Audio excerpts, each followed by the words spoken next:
All right, everybody, this is your main man, Anthony Brogdon, coming at you once again. And check me out today. I got two people on the channel. They both want to come on and share this history with you. I got a twofer. Watch out. It's double your pleasure. Double your fun today on Strongest Race. Man, I'm so excited these people have decided to come on here, because check it out. Really, what's happening is, everybody, understand this. The federal government has what they call the National Park Service. And what they do, and I'm not saying it correctly, but I'm going to say it. Maybe I'm saying it correctly. What they do is they manage and let me just use that one word. They manage all these various historical sites around America. And I don't know, they probably got, and I guess would tell you, they probably got maybe 100 of them or so sites that have played a significant role in the making of America. And it's not just Black history by no stretch, but there are a number of them that are. And I find these people who are the park rangers. They wear these jackets, they got these badges, they got the hats in the background, and so on and so forth. And this is what they do for a living. And a lot of them I've met have been in their positions for quite a while because they like this. This has become what they enjoy doing, and that's sharing this history. So everybody, you know, I'm Anthony Brogdon. I'm a guy that has really come up in the world as a result of finding this opportunity to do Strong Inspirations, and then finding these people to come on this channel. Did you watch the one with the park ranger who said, and it's called Reconstruction Park, who was talking about how actually when during the Civil War, when the Northern troops came through and freed the slaves, that's the Reconstruction start. We don't have to wait to 1865. Did you read the one? Did you see the one on the park? It's called Fort. It's a Tuskegee Airmen Park, where the guy tells you really what happened during those years with the Tuskegee Airmen. That video is on the channel. Did you see the one? And these are all National Park Service videos. Did you see the one where the guy is out of Texas? And he talks about the Seminole Indians and the Native Indians and the Buffalo Soldiers and all them coming together as a result of making that history. Watch that one. I got one that's coming up out of Florida, St. Augustine, Florida. It's called Fort Mose. It's gonna blow your mind. Watch that one, and many others. And so hit the subscribe button on the channel. It's free. I don't ask no information. It really all, I'm gonna be honest with you. When you hit the subscribe, all that really does is let me know you like me, because I like you already. And there's nothing you can do about it because you're watching me. And I'm excited. I can feel the vibe. And every now and then I get comments. Hey man, I like your questions. I like what you're doing, so on and so forth. And I keep going. So do those things, hit the notification, like this video for sure, hit the notifications bell. So when I put the video up, you get a ding, a shock, a smoke signal, something to let you know that there's more on Strong Inspirations. And then tell somebody about the channel. Don't sit there to yourself thinking, hey, I want to know it all and don't want nobody to know where I found it, because this is, you know, maybe an easier route. You can just sit there and listen to it, then you got it. And these people speak so eloquently, so effectively. So then you got it. Now you say, I don't have to read the books and stuff like that. And you run around and, you know, and telling everybody you know all this. Don't do that. Don't keep it to yourself. Tell somebody about Strong Inspirations. Now, just a couple more things. As you all might know, I'm a filmmaker. I'm serious about this. This is a documentary that I did. I produced it. I hired the crew. I did the interviews and everything, called Business in the Black, The Rise of Black Business in America. It's very good, not just because I did it, but I had a couple other people tell me that. Yeah, one guy said he thought it was the most comprehensive documentary that he's seen on the rise of Black business, because I cover so much. And it's streaming on Amazon. I also wrote this book called Black Business Book. It's over 200 facts, that mind-blowing information. Order you a copy, I'll autograph it. And how about this? If you read my book and you don't learn nothing new, I give your money back. It's a book with a money back guarantee. There it is, everybody. If you've never seen that before, I'm that confident in my book. And it's also on Amazon, but also go to my website, people. It's called businessintheblack.net. Go there. It tells you all of what I'm doing. Maybe you might know that I'm having my own festival in Kansas City, Kansas, in that area called Quindaro. You want to come to that. That's May 27th through the 29th, 2022. It's going to be big fun. I'm doing another festival on top of that one next year. Just not announcing it just yet, but I'm putting it all together. And when I do these, it's going to be very well organized. I'm going to have people greet you and let you know where to go and what to do. And then I'm feeding you too. So it's going to be well worth your time. Check me out. And all that's on the website. Now, you hear me use that word strong a lot. It's my favorite word. Strong stands for strength, tenacity, resilience, and a sense of oneness, nobility, and grace. And that is my introduction to my two guests. Both of them strong people. Let me tell you, I done checked them out. I had people tell me, both of them people, they said, man, you really got too much on your show today. I said, but hey, we're going to go for it. They said, you got too much. Them, both of them people, smart, intelligent, preserving history and where they are. So come on, both of you all introduce yourself. Tell us a little bit, tell us your name. And we're going to get through this together as a team. Watch out. Ladies first. Oh, all right. Hi, I'm Susie Cernacker. I'm the lead ranger at Kingsley Plantation. I actually have over 35 years with the National Park Service. I started off when I was a volunteer at the age of 14 at Biscayne National Park. Timucuan Preserve is my 6th park. Let's see. I've worked at Biscayne National Park, then Ozark National Scenic Riverways, that's in Missouri. Then DeSoto National Memorial, that's back here in Florida. And then Richmond National Battlefield Park and Maggie L. Walker National Historic Site. Those are both in Richmond, Virginia. And then 10 years ago, I came back to Florida to work here. Okay. And I'm the lead ranger at the Kingsley Plantation. And I'm also the historic weapons instructor and supervisor for the park. Oh, excellent. Told you, everybody. Wait. All right. And my name is Ted Johnson. I'm the community engagement specialist here at Timucuan. And I've been in the Park Service since 2002 and had the privilege of working at several sites, many of them where I've had opportunities to develop African-American programming and research, starting at Independence, the National Historical Park. It's of course, in Philadelphia, where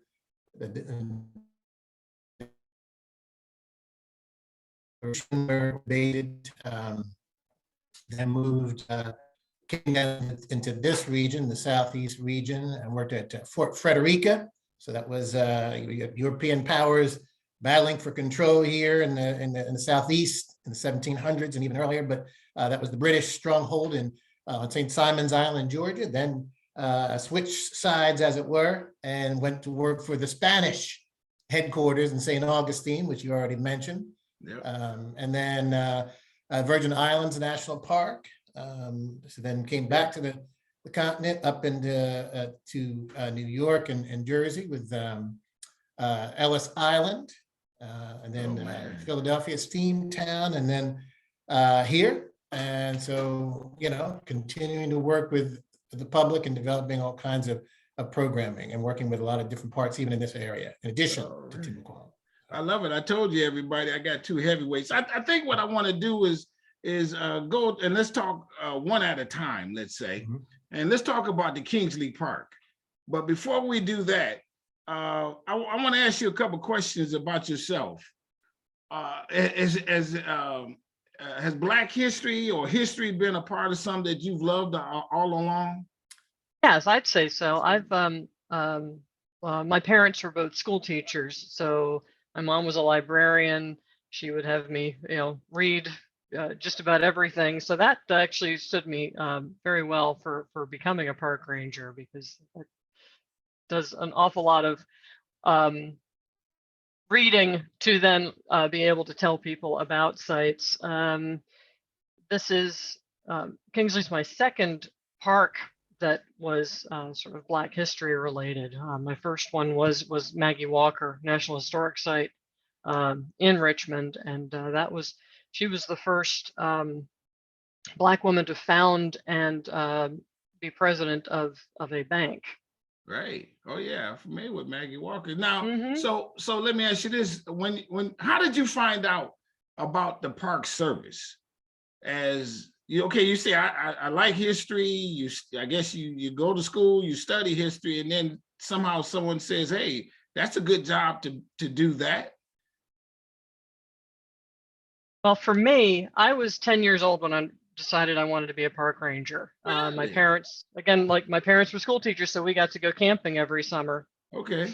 And my parents loved the national parks. And I remember I was 10, we were at Shenandoah, and at that point, the big meadow there was just full of ripe blueberries. And I remember thinking to myself, as I started gorging myself on ripe blueberries, I thought, I want to do this for the rest of my life. Okay. And when you say do this, you want to be at a park, not eating Yeah. blueberries all day, Right. but be at a park where you can share the history of that site and also maintain it. Isn't that a part of what you do? I mean, you have to, Yeah. Make sure that whatever construction needs and so on and so forth happen too at the site, right? A little less for us, but I am being on the site. It's pretty much, I'm very aware of when there's issues that need to be taken care of, Yeah. and so I can pass that on to the folks that do that actual work. I Oh, mean, I got you. Yeah, being a sure. historic site, we've got lots of we have several historic buildings, including 25 of the original 32 slave cabins out Oh, here. And so really? those need constant work, either just from just aging out. They need to be mowed sometimes. They need the walls need to be cleaned, things like that. Yeah, sure. Now, tell us about the Kingsley Plantation. What's the story to it? Well, the Kingsleys were actually the third family to live in the house that was here. The history of Kingsley Plantation, the Fort George Island plantation, because Okay, there hold on. was the Excuse me. Let whole me stop you island. there. Let's go back to the beginning. Where is it? Jacksonville, Florida, the very Okay. right on the coast. Okay. And it is a barrier island effectively. And when the Kingsleys lived here, the primary cash crop was Sea Island cotton. Now the Kingsley, where did they come from? How did they get their wealth to even want to start a plantation and go into business? Well, Zephaniah Kingsley was born in Bristol, England. And when he was 5 or 6, his father packed up the whole family and moved them to Charleston. And Zephaniah Kingsley Sr. was a ship's chandler and linen draper, so sort of a combination of Bed Bath & Beyond and UPS. Okay. And when the American Revolution breaks out, he's a loyalist, so he has to move the whole family up to New Brunswick. When Kingsley Jr. Becomes an adult, he takes over the running of his father's shipping business, and he moves the shipping business to the slave trade. So Zephaniah Kingsley made all of his money in the transatlantic slave trade. What was he doing in the trade? He was going back and forth between the North America and Africa. So he was on board ships. And basically every time a country outlawed the transatlantic slave trade, he just moved on to another country. So he was a citizen of Britain, then he became a citizen of Denmark, and then he became a citizen of Spain. And that's how he winds up eventually coming to Florida. When he's about 40 years old, he decides that he wants to change over from being a slave trader to being a planter. Okay, hold on. Let's talk about this guy, because I don't have anybody on that has ever said this. He's got to be a mean, vicious person. Is that the angle, or he just don't? He's so far removed of human life, of the conditions that he's put these people in, and he's just such a businessman, or both? Well, he was primarily a businessman, and he. I mean, he people got ask to hear me the that all, cries. people ask me that all the time. Was he a good man? Was he a good slave owner? And I'm like, well, think about what you're saying there. You know, you can't, take that away. He did seem to truly like Africans, on a personal level, but he also wrote, because a woman late in his life kind of cornered him. She was an abolitionist, and she said to him, well, where do you get off, having owning slaves and having a black wife? Oh, he had a black wife. Yeah, so I can get into that in just a minute. But his comment, and his main comment to her saying that was, well, we must learn to balance evils judiciously. And then he left it at that. So he was, I mean, you cannot take away the fact that he was a slave trader and a slave owner, but he did, he understood that this dichotomy, and that he also said, it's very humbling to know that, you rely on these people that you've enslaved to take care of you. Wow. Now, yeah, I mean, he had to be the kind of guy and I've heard these stories. They were so vicious in the slave trade, they would just throw people over water if they, overboard, they got sick, and then the sharks would eat them or whatever. I mean, he over water. He had to do that. Yes, and he presumably, because he doesn't mention, of course, any of that. But yes, I would imagine that he absolutely would have had to would have been doing those things. And do they have a record of how many voyages he made back and forth?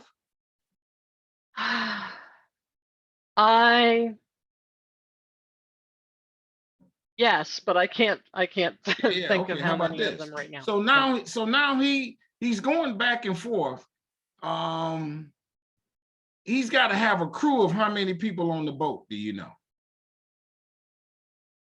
I think it depends on the size of the boat. Okay. We're talking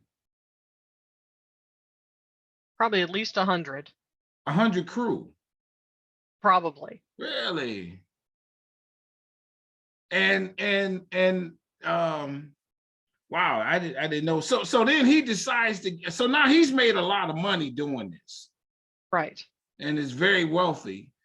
And then when they abolish the importation of slavery in 1808, he decides, okay, let me pivot, and I'm gonna be a slave owner, and I'm just gonna live here in America. Yes. And then you said, essentially. Then the other things. So how big is the plantation? Is it one of the largest ones? I mean, he's already got a lot of money, I guess. Well, he ultimately has about 10 bits of land, 5 of which were plantations that we can think of. Kingsley plantation is about would have been about 1,000 acres. His Oh. larger plantation at Yulee was, I think, 1,200 acres. Okay. So he wasn't the largest landowner and slave owner in Florida, but he was definitely in like the top 5. Yeah, sure. And so and then as a slave, he's got a, how does this work? You got the owner, and then what's the order of employees under a slave owner? Well, generally right underneath him would be an overseer.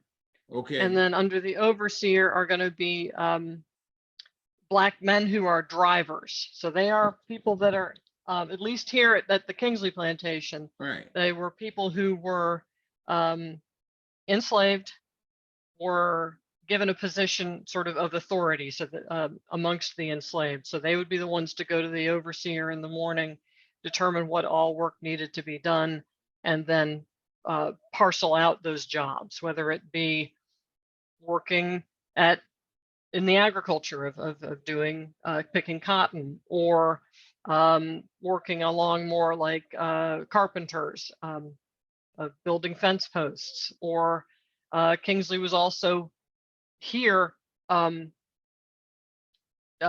building boats. So some of the enslaved were working on building the boats. The boats that sailed to Africa? By that time, they're mostly just coastal US. So Okay. up and down between say St. Augustine and as far up as New York, Okay. or down into the Caribbean. So by that time, most of his ships, with being shipbuilding, was going to be working Yeah. along this side of the Atlantic. Yeah. Now, but with all wooden ships, they're, it's like that was basically their cars. So Okay. sometimes the job wouldn't be to be flat out building ships, but would be repairing. Yeah, sure, sure. Got to scrape the barnacles off. You got to fix the leaks, things like that. And so he does this, and you say he might have had just one overseer working the whole plantation. Probably at this site. We know that I think his 2 sons-in-law ultimately, they were overseers for him at this site, and one was up at the White Oak plantation in Yulee. Again, we don't have a whole lot of the like day-to-day workings of the plantation. Kingsley Okay. actually did write quite a bit, but he didn't write about a lot of specifics to where we are.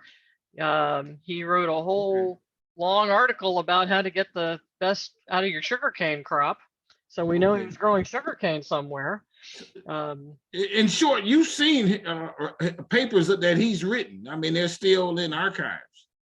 Yes. Oh, and are there things in the house that are so original that you could say he carved his name in the wood, or a slave carved his name in the wood, any of that type thing? As a matter of fact, so the house was built before the Kingsleys lived there. The house was built in 1798 by the enslaved carpenters of a man named John McQueen. And we had to replace a sill beam under one of the windows about 7 years ago. Mm-hmm. And when they removed that sill beam, you could see the maker's mark on it. So there was like this little piece marking that was carved by one of those enslaved carpenters.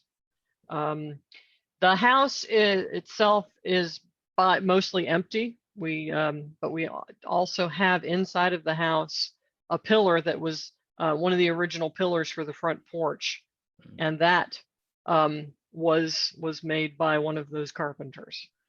How big is the house? How many square feet is it? That type thing, do you know?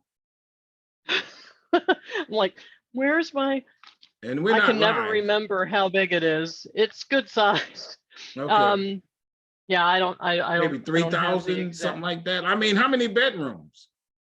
4 pavilion style bedrooms. Okay. it's not Terra. You know, it's a fairly small house. It's not like one of these grand homes that was Okay, built okay, later on, like those antebellum homes. This one, I kind of refer to it as first generation plantation okay, because it was built before all of the money that was made off of the backs of the enslaved. So okay, it's one long room, okay, these four corner rooms. okay. And originally, the only access to those rooms was by the porches. Oh, okay. So, yeah. And if you wanted to go onto the second floor, originally there was an outside staircase to get to the second floor. So it's the middle space is 2 floors, and then everything else is 1 floor. Are you amazed to know that back in the 1800s, they had the wherewithal to build such a building that had that nice of a construction, had, you know what I mean, that could stand the Yeah. test of time? Isn't that kind of amazing? That is very amazing. What's also amazing is that the cabins that are out there are in a perfect arc, Okay, and that's pretty amazing to me as well. So they were built specifically and laid out in this perfect arc. We think it was for protection of the site, because out in those cabins we've also found flintlock pieces and percussion lock pieces. So we know that the enslaved out here were armed. And hold on, now you got me as going on that. yeah, What does that mean? yes, as a militia. He wrote an ad in a paper one year for his plantation at Yulee, looking to hire an overseer that had Army or Navy experience to train my slaves as a militia.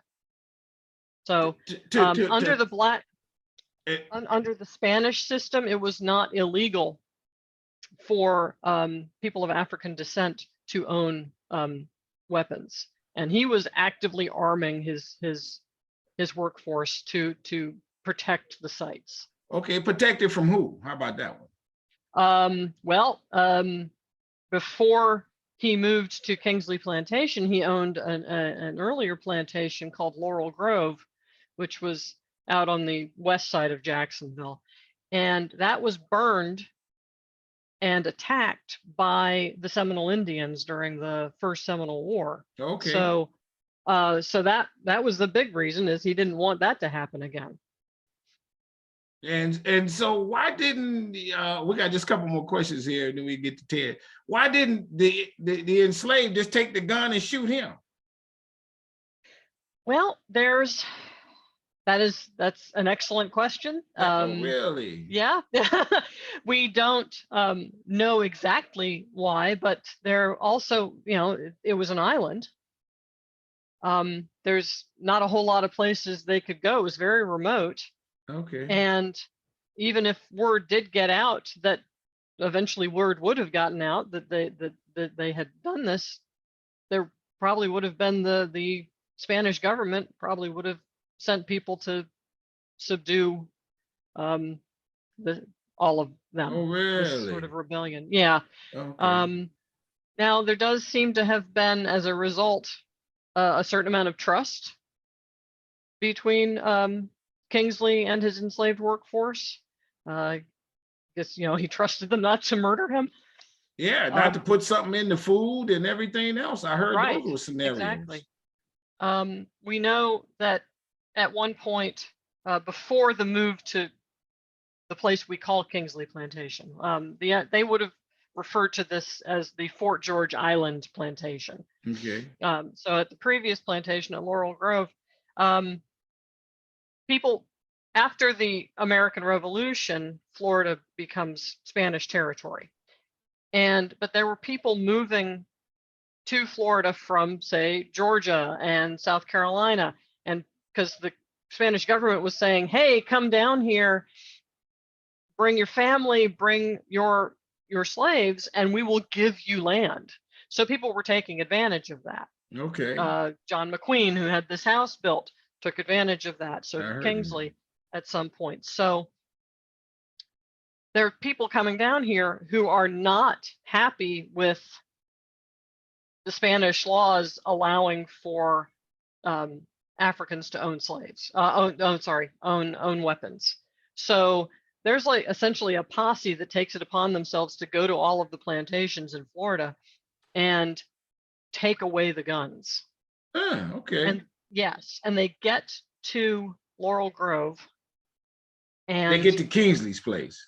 They get to Kingsley's place at Laurel Grove. Okay. Kingsley is away on, we think, one last slave trading trip, and they go to the two drivers, man named Abraham Hanahan and a man named Peter, and demand the weapons from them, and they refuse. They say these were given to us by Kingsley, and so they're beaten and dragged down to St. Augustine and put in prison. Then they go to the main house and demand the keys to the cabins from the woman in the house. The black woman in the house, we can only assume was Anna, and she says, "I do not have." Yes, she says, "I don't have those keys. Those homes belong to, and the people who live in them." So there were locks on those doors that Kingsley did not have access to at the site. He allowed their personal space to literally be personal, and so these people kind of had to go away angry. and Oh, they could have just went in there and just kicked the door in, though, probably, couldn't they? Well, that does not seem to be what happened. Yeah, so right, when Kingsley sure. comes back, he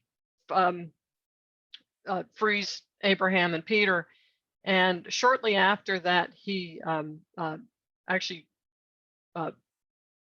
manumits Abraham Hanahan. What does that mean? He frees him for his role in kind of trying to keep the site from being marauded. Now Anna was born Anta Majigan Jai. She was, that's his wife. Yes. Okay. She was Wolof. She was a member of the Wolof royal family. Okay. So she was what we would consider a princess. Her term, in her language, it would have been Lingiri. She was a princess in Africa. Mm-hmm. Yes, Okay. her father was the ruler of the Jolof Empire. Oof.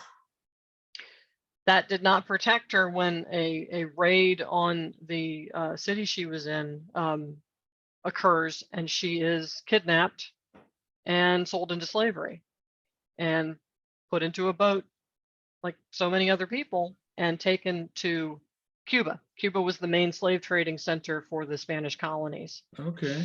And that's where Zephaniah sees her and purchases her, and immediately begins treating her as his wife. She is pregnant with their first child by the time they arrive at Laurel Grove. She is 13 years old.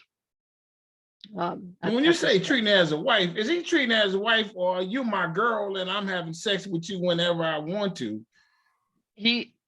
Both. He did actually refer to her as his wife. And so maybe she had a few more liberties than anybody else. That's what we think. When she's 18, he frees her and the 3 children she had by him at that point. And so she's now known as Anna Kingsley. She jumps through all of the hoops to be a Spanish citizen. Under the Spanish system, blacks could be citizens and women could be citizens. So she does everything she needs to do. She converts to Catholicism, baptizes the children, pledges allegiance to the Spanish crown, and buys her own property in the form of a small farm across the river from Laurel Grove.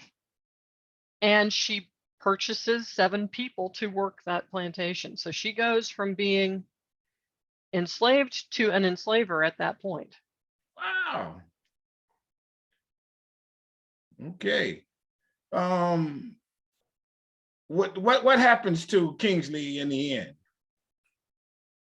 Does he And die of natural causes or something happens to him? yes, yes, he ultimately dies of natural causes. So when Florida goes from Spanish territory to American territory, he becomes very concerned about what's going to happen to his children. And Anna and the 2 or 3 other women that he recognized as wife, all of whom were former slaves of his. So he So loved he black ultimately women. had, yes. So he and young black women, all of them were 15 or younger. When so yeah. So he becomes really concerned about what's going to happen to them and to his children, because one of the first things that gets outlawed is interracial marriage. And then blacks could not inherit any property. So he goes through, he writes 4 different versions of a treatise, basically arguing that Florida was doing great before we became part of the United States. We should keep basically the Spanish system of slavery, because Okay. you had by having blacks also have the ability to have be citizens. You've got a 3-tier system here. Okay. Okay. And so he's like, this is working great, especially for those of us up on the top. Sure. Sure. Yeah. So that falls on deaf ears. So ultimately he moves everybody except for his 2 daughters, because they were married to white men themselves up in the up here in Florida. He moves everybody else down to Haiti. Haiti had gone through the revolution. They were inviting people to come and help trying to build the Haitian economy. So he buys a property for his oldest son to run at a place called Mayaraska de Coca. A number of years after he moves the whole family down there, that side of the island becomes the Dominican Republic. So a lot of the people that we know of who are descendants are from the Dominican Republic. So when he died of basically old age. He's up in New York talking Okay. with his lawyers when he dies, and everything kind of explodes. So his sisters and some of his nephews contest the will. They say we're the legitimate heirs because we're white. Because So some of the there will is, he gave to some of the property to the yes, he had willed, whether or not it was illegal. His will stated that the certain bits of his property were going to his children and his wives, and so they're arguing, well, U.S. law says we're the legitimate heirs. They hadn't really been mentioned in the first place in the will, so there may have been some irritation there on their parts. Sure. So there's months of legal wrangling. And ultimately, after all of these months, they determine that Anna and the children and the other wives are not, well, I don't know about the other wives. Anna's not black. She's Spanish, because she had jumped through all those hoops to become a Spanish citizen. So that was a smart move on Anna's part. Well, and under the Adams-Onis Treaty that brought Florida into the United States, it was stated in it, all Spanish citizens will retain the rights they had before Florida became a territory. So that was meant to protect the African and African descent citizens of Spain. Okay. So Anna got what was coming to her in the will, and so did the children. Oh man. Let me ask you this. This is the last question, and we get to Ted here for some time. Do you hear the cries of the people on the when you there? You know what I mean? Are there ghosts? Because he might have it was a dichotomy with this guy. I guess he might be a decent guy, but he's not a decent guy. He's married to these women. And he's got to be doing something to the enslaved, because some of them might have tried to escape or just got tired of working so hard. I mean, you follow me? Do you hear voices or the ghosts at times? I don't. What I do, actually, I I get a kind of a sense of peace out here and of sort of solemnity, but I've never seen any freaky stuff. Yeah. Um, but we do get requests a lot for people to come out and do uh, look for ghosts out here. Oh, is that right? Yeah, yeah, occasionally. Um, I don't know if they've ever actually, followed through and come out, but we Yeah. have had Okay, requests. one more question. How does it feel when you go into the slave cabin? And what do those look like, right quick? What's the short story? Is it Well, just a they're one room they place, are in a beds lot of on the cases side? 2 rooms, but they're very small. I mean, small compared to modern and certainly compared to the planter's Yeah, house. They're made out of tabby, which is basically a concrete made from oyster shells. And so that's probably why they've held that there's so many of them are still standing. They would have had a high-pitched cedar planked roofs. yes. And so we think there may have been the ability to have like a loft, a sleeping loft, but Okay, there was one room with a fireplace, and then there was a second room that was another living space. All of them had windows and doors and locks on the doors and shutters on those windows. The tabby is a good insulator, so they were cooler in the summer okay, and warmer in the winter. okay. Um, And I guess one more question. Is he looked upon as in glowing terms in his day? Because are people proud of him to say, "Oh, you the man. We so happy for you. You are not. You got all this money." And then at the second token, they got to say, "But you marry these black women, and we not happy about that." What is his stature yeah. in society? I think stature was pretty high just because he had so much land uh, and owned so many of the enslaved. I think they weren't real happy with the idea that he had an interracial marriage. It wasn't under the Spanish system. It was still pretty rare Okay, for there to be because I'm sure there was a bunch of women that said, "Hey, what about me?" Yeah. I mean, you got all this money. Yeah. Yeah, We don't know about that's that. interesting. Mhm. Yeah. Well, let me go to Ted here. Ted, Yeah. let me bring you in this regard. Yeah. Mhm. You've been all over, as you Yes. said, Yes. seeing these sites. Have you ever cried at a site? I have been moved in many different ways. And it's interesting because I think sometimes some of my most gripping encounters have been with other people when you're sharing the stories. And sometimes when you're doing this for so long, you whether it's the historian in you, whether it's the fact that you're so dedicated to getting and sharing these stories, understanding them. I'm not saying accepting, but understanding, and then putting that forward.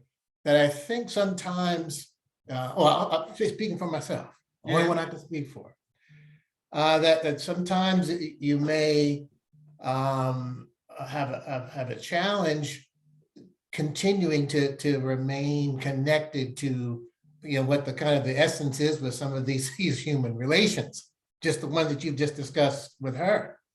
And I think for me, what has brought me back and forced me to again come to terms with what really is the challenges within these relations is speaking with other people, because they don't have that everyday interaction with the history, and they're coming in often. I mean, some people do know it, Yeah. and they want to, but I think when I'm in those kinds of situations where I'm discussing with people and they have questions, kind of like you're Yeah. asking, then it really hits me. And I'll tell you, yeah, I mean, there are times where I have been very moved.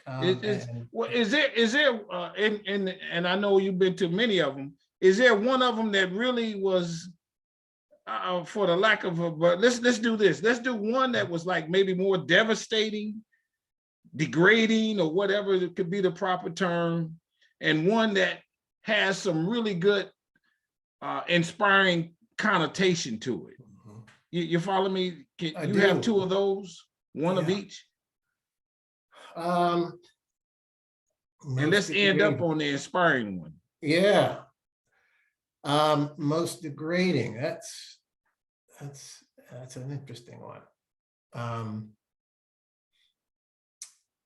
I guess it would be for me. Let me think.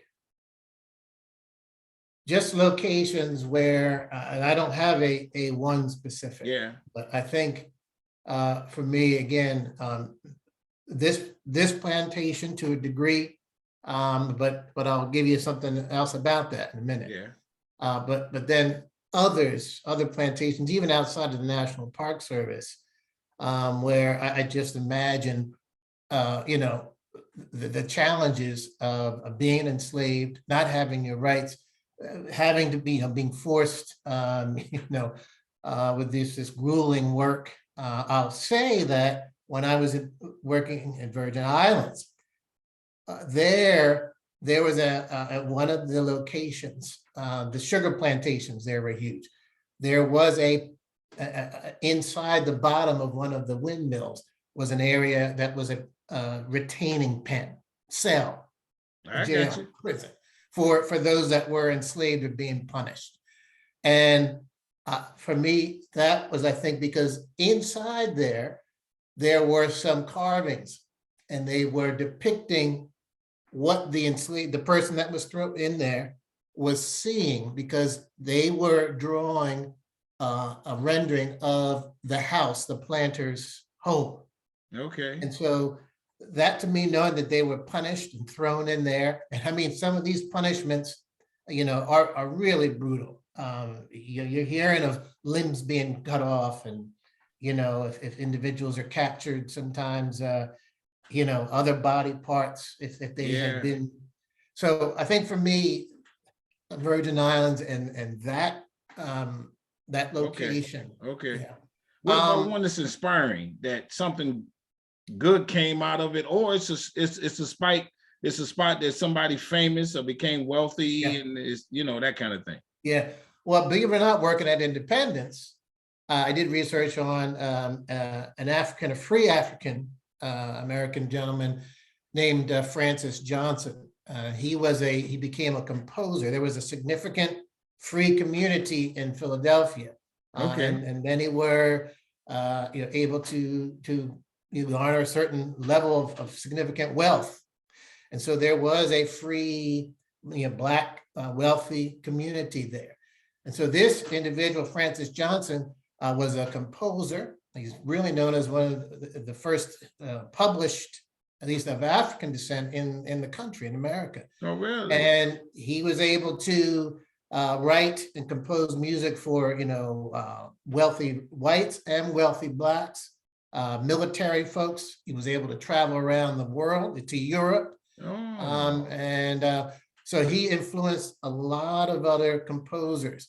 So we put together a program and we performed some of his works. Oh, so really? Letting people know that there was someone of African descent that rose to that level and prominence was very significant. I mean, it's a kind of a lesser known story, more unique. Do people know of him? Has there been a book written about him? Or yeah, there like were that? several folks that have written books, kind of, I'll say in the 80s and 90s. He's now enjoying more resurgence of interest. There have been exhibits in the New York Public Library. I'm going to be working with somebody up in Philadelphia, Drexel, who's going to be working on a whole year-long project about his music and impact. So you're seeing things on the internet now. If you go on and look for Francis Frank Johnson, African-American composer in the 19th century, I think you'll be really amazed. And the music is available too. Is that, in that you've been to all these sites, is that part of your charge to find out maybe that one success story?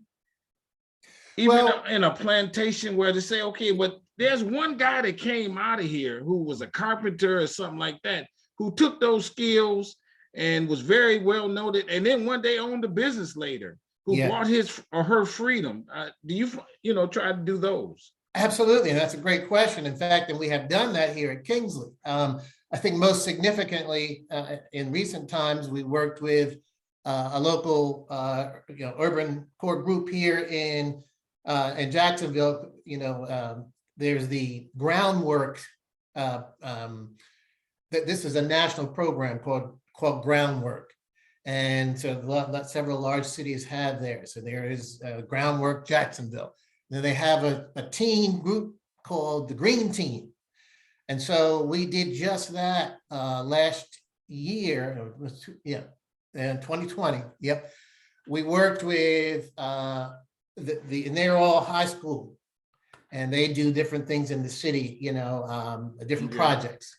So we couldn't have them come to the plantation, but we have been working with them with various projects around the site.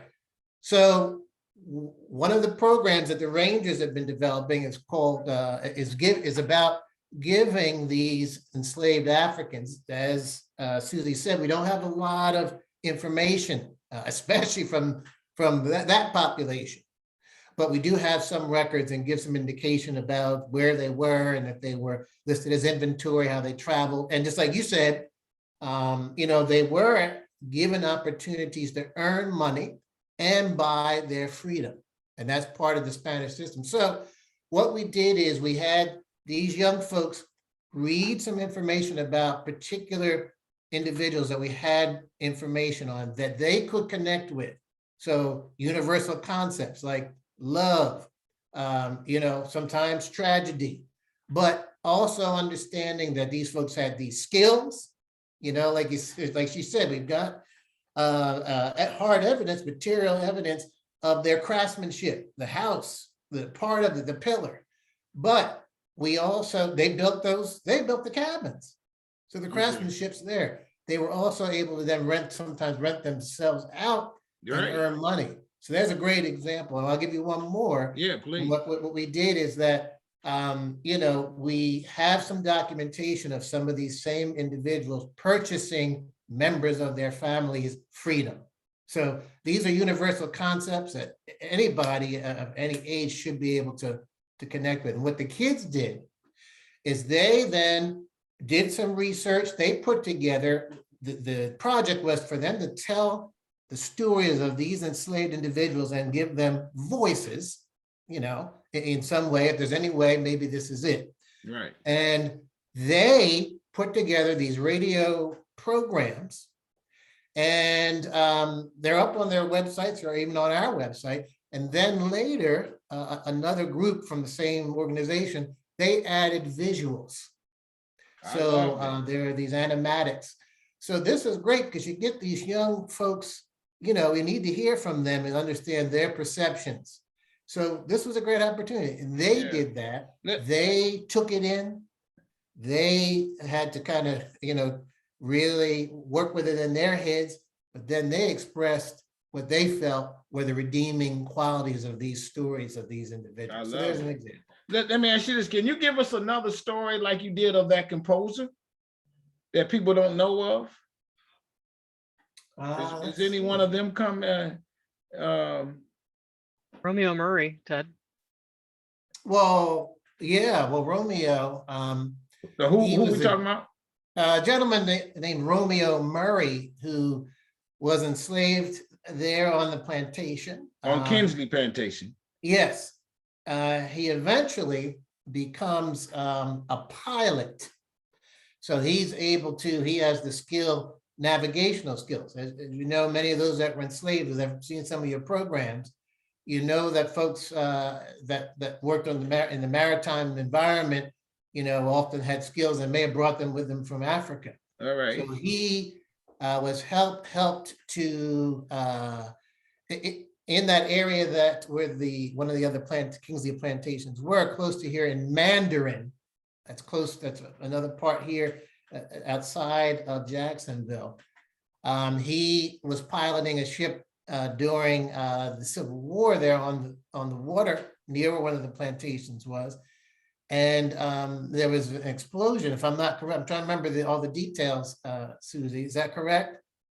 Yes. Yeah. Yeah, it was a Maple Leaf. It was a troop Yeah. transport ship during the war. Yeah.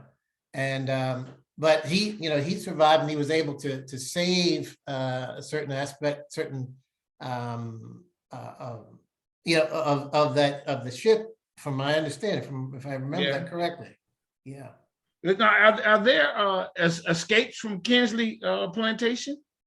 So actually, he was one, and it's an interesting story. From my understanding, he is, and this is a later period, so it's not during the Kingsley period, correct? Okay. Yeah, It's under Gibbs, under Gibbs. Kingsley's nephew. Right, but I'll say, he's given an opportunity to come back, and if so, he would not be punished. And let me just say that this is interesting because there are a lot of dynamics there as far as the treatment of individuals that are concerned. And as Susie had said, and this is why I think this kind of fits in, is that one of the beliefs that we understand from Kingsley's operation, working with Anna, was that if there is a treatment that's considered more humane, and if their living situation can be as, again, humane as possible, whatever that could mean, that those that are enslaved are less likely to rebel and more likely to remain loyal. Okay. And so if this individual in this circumstance, Romeo, came back and was not punished, then that would be an example for the rest of those individuals. No need to leave. Yeah. So there was at one point, I'll just say this quickly, as Susie was saying, there was this 3 caste system that she mentioned. And that was very pivotal during the time period that Kingsley was a strongholder here in the area, especially with property, because the thinking was, again, you have the white plantation owners, you have a middle class of freed Blacks. And so Anna was an example that she had been enslaved. She then was in a position where she rose, and then that rising to a different level should have served, this is the thinking, as an example for those that are still enslaved, that you can also hopefully get to that level. And so there were others that married their enslaved individuals, some not so far away even from Kingsley. We have a family. Sure. Yeah.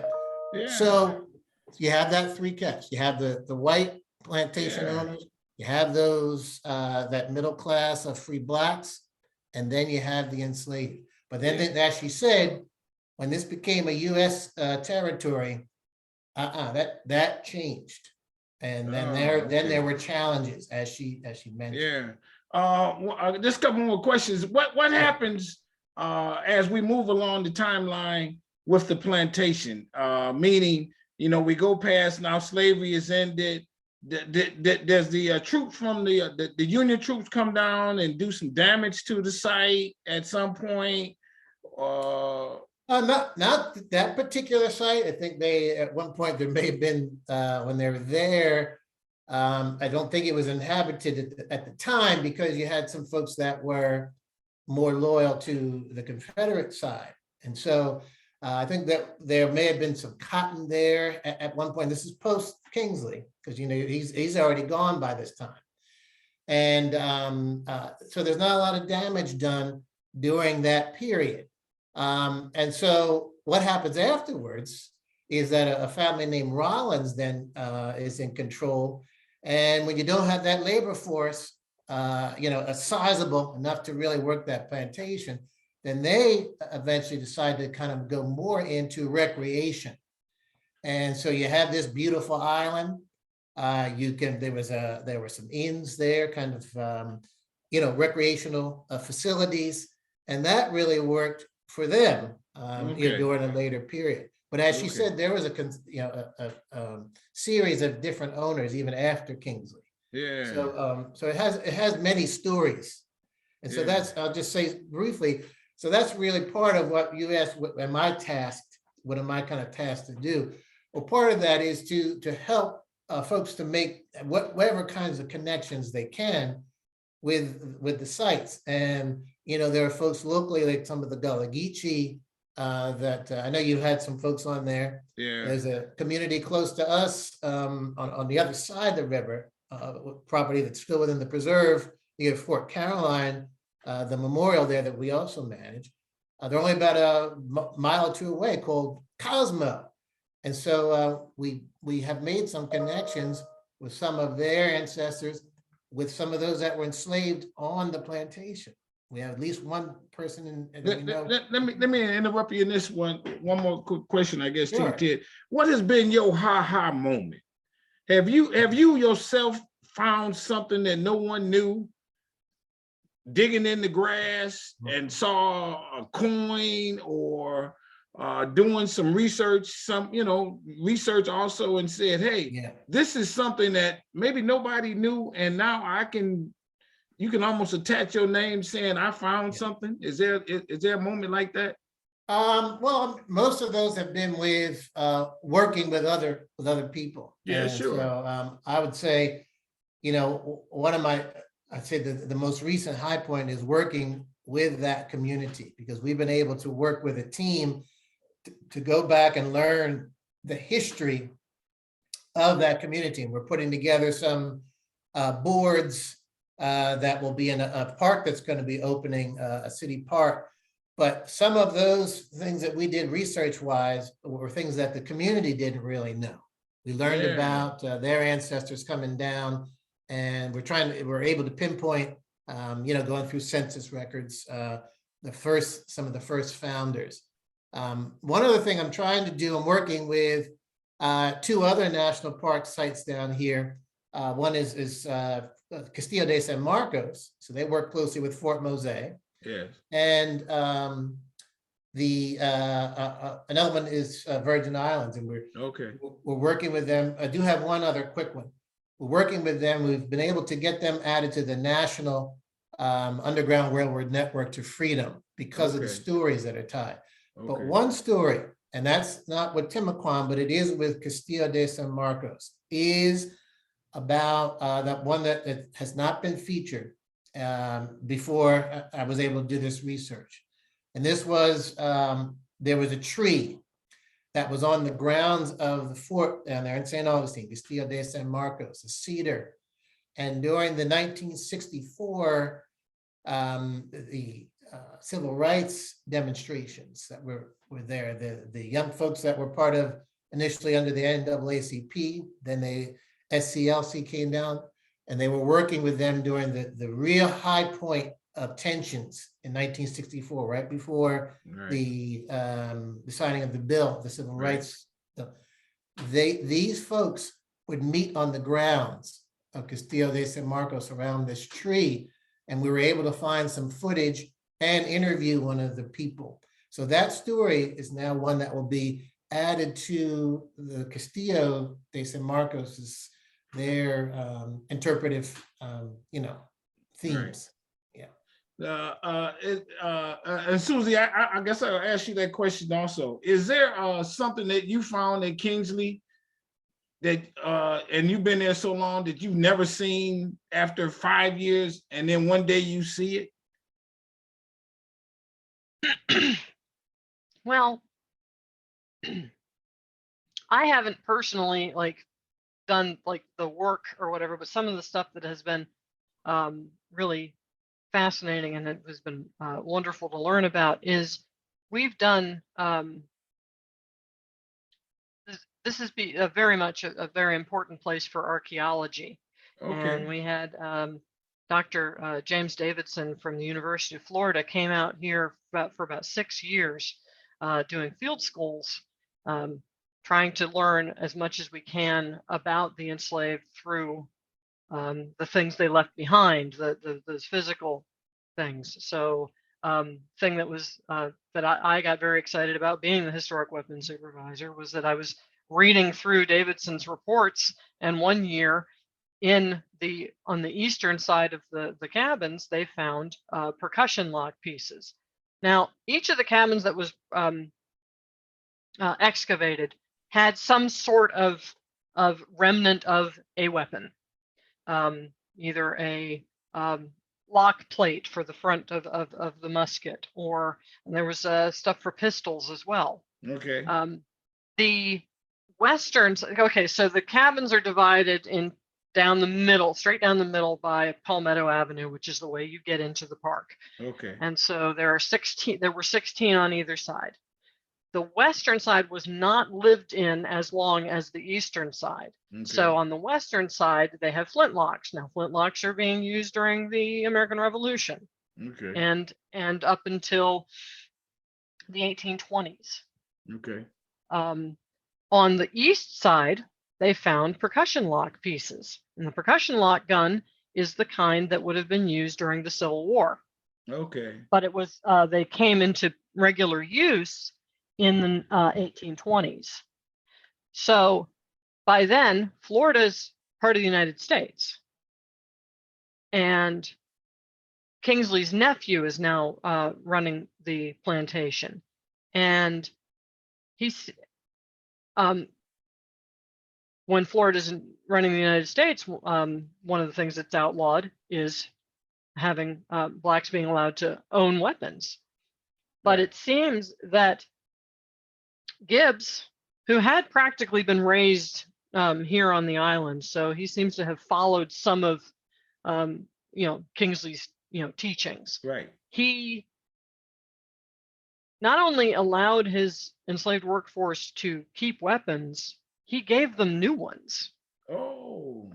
And so that it's like he's still like, yeah, I know that it's illegal, but we're still in the middle of nowhere. Right. We still need to be able to defend ourselves. Right. And there's evidence that they've of course used those weapons for hunting as well. So yeah, sure. these were necessary. So that was very exciting to me. Yes.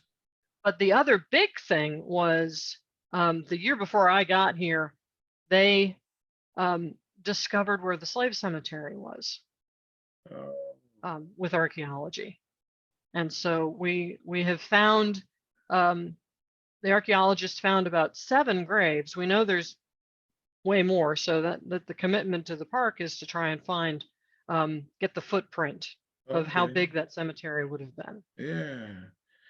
Lastly, a question: did he allow them to learn how to read and write at the Kingsley? We don't know. Okay. Unfortunately, we don't even know if Anna officially could read and write. She probably could, because they did have a governess and tutors come to teach the children. Okay. How to read and write and play instruments and things like that. All right. Well, what's the website? Susie, what's the website? How do people come down and see Kingsley Plantation, that type thing? Yeah, so our website is www.nps.gov/TIMU, because we're part of the Timucuan Preserve. And the park is open Wednesday through Sunday. Okay.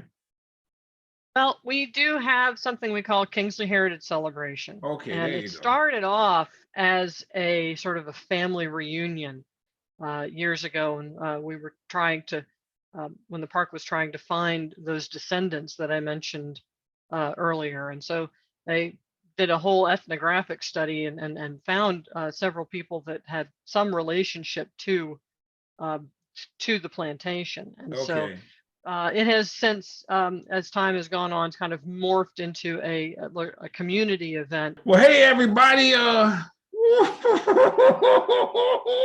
I tell you, my friends? We went a long time, and I'm putting all this in the video because we got so much good information that was covered in this segment. Unbelievable.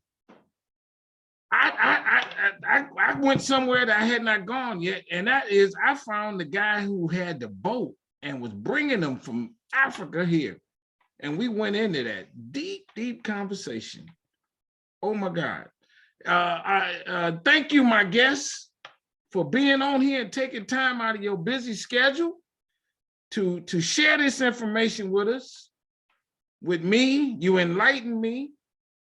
Everybody hit the subscribe button on Strong Inspirations.